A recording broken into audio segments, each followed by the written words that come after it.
We're fresh off the release of Embroidery Studio 2026, and so far the feedback has been phenomenal. I want to thank everyone for their comments and likes across our videos on all of our social media channels. So do go check them out. We love hearing from you. We love hearing what you like, and we love hearing what you'd like to see next in the product as well. Now, one of the features that's captured a lot of people's attention is the all-new multi-blend. Now, yes, multi-blend is a replacement of the previous color blending tool that we had in Embroidery Studio, but it's a whole lot more.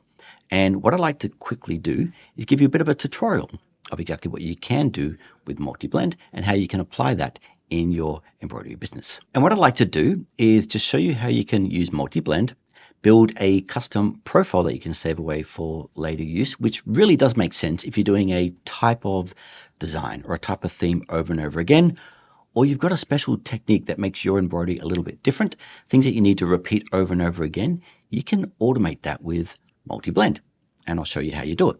Now, the first thing I want to do is set up my color palette with the correct threads for the effect that I'm looking for. So I go into my thread manager, and I've got the Madeira thread chart, and I want to add the threads for my design. Now, I'm doing shades of brown because in this tutorial, I'm going to show you how you can do a wood style effect, which would be great for logos, for cafes or for restaurants or for, of course, woodworking type businesses. So first of all, I'm going to set up my threads. Now, I predetermined my thread charts by going through the Madeira thread chart and picking what I want. So my first color is 1192, and I'll assign that to number 1. And my second color is going to be 1055, which is a slightly lighter brown. And my third color is going to be 1036, which is a darker brown. And finally, I want to add a mid brown, so 1194. And I'll add that there. And now I've got my setup ready to go. Now, the first thing you have to do, you have to create that object that you want to apply that blend to. So I would probably mostly use this in like a rectangle or a panel that looks like a wood style effect. So I'm just going to use the rectangle tool, and I'm just going to draw a rectangle on screen, just like that. Okay, because multi-blend looks better in true view, I'm going to put my true view on, and I'll take it back to that first color of my design. Then I'll open up the multi-blend tool. Now, the first thing it's done is it's applied a default blend of the first 2 colors in my color palette. So the mid brown, the honey brown, and then that lighter latte style brown.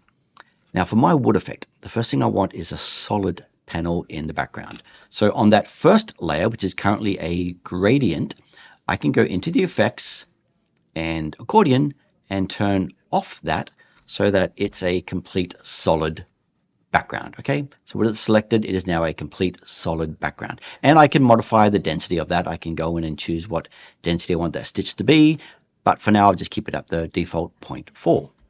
Now, for my next color effect, I want to start to get a gradient effect of the wood grain going through that embroidery style design. Now, of course, we have gradient effect, which we've always had in Embroidery Studio, so I can choose different profiles and get the look and feel that I want. But now we have the new feature, which is custom gradient profiles. So with that selected, I now get this kind of arc here. And it's adopted the default one that I had, which was this sort of effect here, which made that arc effect. I'm going to start off with just a plain old straight angle. It's easier to work with to start with, and go to profile. Now, wood isn't generally a flat tone. It's got different shades coming in and out. And that's where I can use that gradient effect to get that. Now, the higher it is, the more open it is, up to 2 mil. The lower that dot is, the more narrow that spacing is, 0.4 of a millimeter. Now, I can change those values, or I can just adjust what I see on screen. So I can click a node here and drag it down, and it makes that a little dense, and then I can drag that up and drag that down and drag that up and maybe down one more time, and I want to finish it on a high. I can go to any height that I want, and as you drag it around, you can see you get different effects. It either opens or closes that density to get that kind of gradient effect that you're looking for. So now I've added a bit of tone to that wood effect. Now, mostly when you look at wood, you not only see a gradient in the color of the brown, you also see the lines of the tree as it's been growing over time, layer by layer. You see that kind of curved effect of each layer of that tree being grown. So I can add another layer. And this one, I want it to be my darker color. So I choose my number 3. Now I grabbed it by default because I went to the 3rd color. That was just because I put them in 1, 2, 3, 4. If it was another color, you can select on it and choose whatever color you want it to be. But I'll keep it at number 3. Now for this one, I don't want a gradient effect. I'm going to turn it off. And I've got a flat tatami. Now I can right click on that tatami and I can open up that density to maybe be 4 mil, or maybe we can make it a little bit bigger, maybe 8 mil. Actually, let's go halfway in between, 6 mil. Play around with the settings that you want. Now with that layer selected, I can turn on my Florentine effect. And then under reshape, if I zoom out a little bit, I can now set up my own wood grain effect because Florentine will curve those stitches. So I can add a node here and I can drag that up to give it that gradient effect. I can grab another node here and really angle it down to get the kind of whatever grain effect you want. Okay, I'm happy with that style effect. Now I want to add another layer. So again, with that multi-blend object selected, I click on another layer. It's copied the same one again, which is fine. You know what, to make it a little bit easier, I don't want to use the same gradient effect, so I'm going to delete that. I'm going to copy this layer and I'm going to lower that to the bottom and I'm going to put it onto my final color, which is this darker brown here.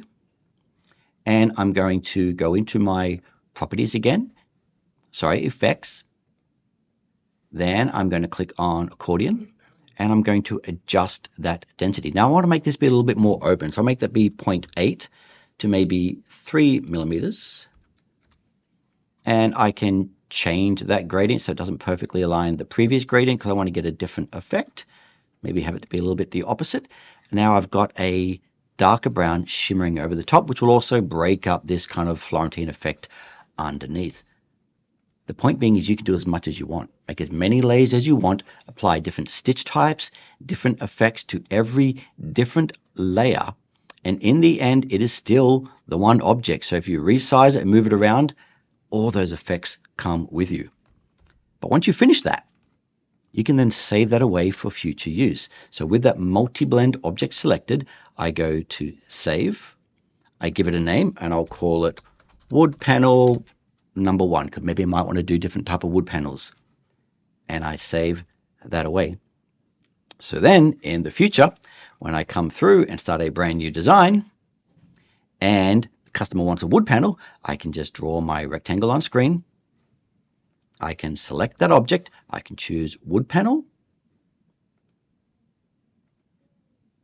apply, add my text, woodland estate,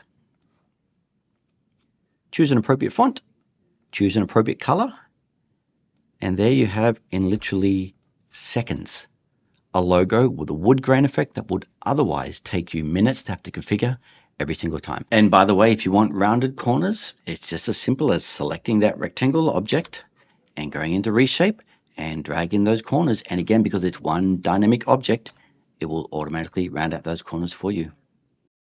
And that's the power and the beauty of this new feature called multi-blend, only available in Embroidery Studio 2026. So head over to wilcom.com, check out the product, download your free 14-day trial, and thanks for watching.